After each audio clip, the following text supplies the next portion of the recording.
Good morning and welcome to the Inside Edge. My name is Zach Blackburn. Today is Friday, January 30th. Former Governor Phil Murphy approached legislating and policymaking pretty cautiously throughout his tenure, except for a couple of instances he didn't sign legislation that he thought could face a legitimate, significant legal challenge in the courts. One of those exceptions was in 2019 when he wanted some changes to a dark money bill that he thought would be unconstitutional. When he made those requests, apparently the legislature threatened to override his veto, which would have been embarrassing for the governor. So ultimately, he decided to sign the bill. The bill was ultimately struck down, and he went through the rest of his tenure without a veto override. And though Murphy's proudly said that his governorship was the most progressive in the state's history, his cautious style did come up last year in last year's gubernatorial campaign. Energy prices were among the biggest concerns during the campaign last year. And Mikey Sherrill was looking for a bold piece of action to take on that front. She ultimately promised that New Jerseyans, she promised them that she would freeze utility rates on day one of her governorship, putting a little bit of daylight between her and the Murphy administration, who she kind of cast some implicit criticism of in terms of their handling of energy prices.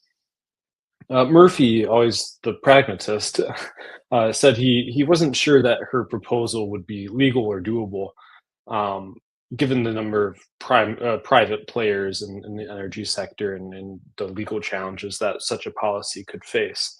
Cheryl, looking for some more space too between her and Murphy, pounced on that. She said, "quote She was tired of hearing that lowering your electric bill is too hard or not doable." And so after that, she really hammered home that difference, saying that she will pretty much expand the bounds of what was possible, um, and push forward that envelope a little bit more. She repeatedly talked, including recently, she's repeatedly talked about disavowing the status quo of Trenton. And one of her big clap lines recently is that she won't just write a strongly worded letter, she'll get stuff done. As her time as governor develops, and she has to further deal with the Trump administration, further deal with increasing energy prices, we'll see just how far she's willing to push that envelope, take risks in legislating, and see how aggressive she can be without really just reaching the bounds that will undo some of her progress. The most obvious route to see how this plays out will be probably coming up pretty soon in terms of how she handles immigration related bills, and as the Trump administration continues to aggressively uh, deport people across the country.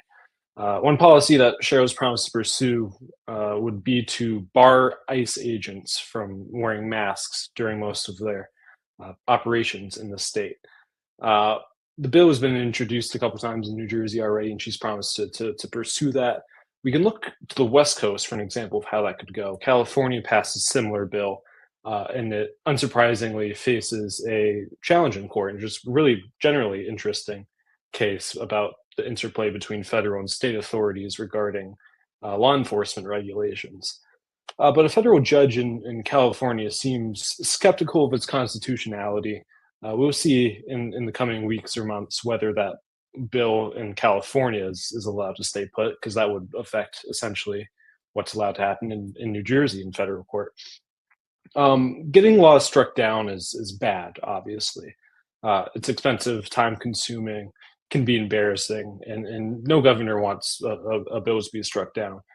Um, so whether Cheryl decides to pursue that legislation or potentially other potentially risky pieces of legislation, uh, it will tell us a lot of how aggressively Cheryl plans to approach her tenure.